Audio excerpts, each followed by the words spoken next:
नमस्कार दोस्तों, स्वागत है आपको और एक डरावनी कहानी में। मैं प्रमोद आपके लिए लेकर आया हूँ एक और डरावनी कहानी जो आपके रोंगटे खड़े कर देगी। आज की कहानी का नाम है बेताल की हवेली। क्या आप तैयार हैं? तो चलिए शुरू करते हैं।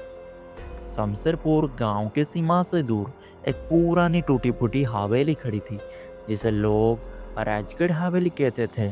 कहते हैं 100 साल पहले उस हवेली में एक तांत्रिक रहता था जिसका नाम था बीरेन्द्रनाथ। वो काले जादू का माहिर था और हर अमावस्या के रात को कुछ अजीब कर्म करता था। लेकिन एक रात गांव वालों ने उस हवेली से किसी के चीखने की आवाज़ सुनी।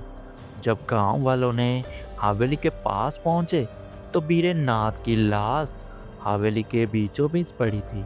उसके चेहरे पर ऐसा डर था जैसे उसने खुद मौत को आते हुए देखा है।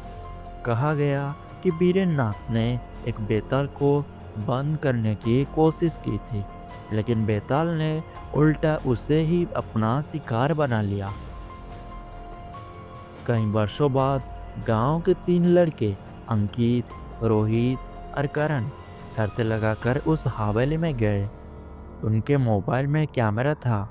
जब वो हवेली के अंदर पहुंचे तो हवेली के अंदर सन्नाटा था, लेकिन तभी एक पुराना दरवाजा अपने आप खुल गया।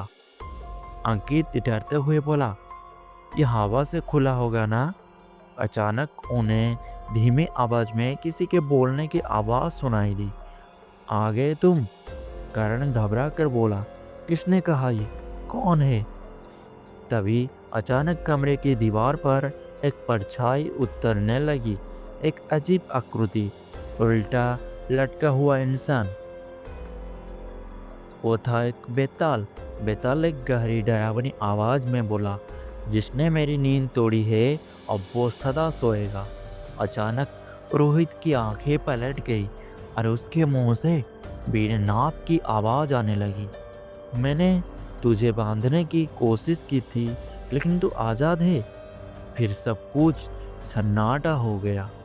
अगले दिन उस हवेली से अंकित अकेला मिला, बेहोश, और उसके सीने पर खून से लिखा था, बेताल जाग चुका है।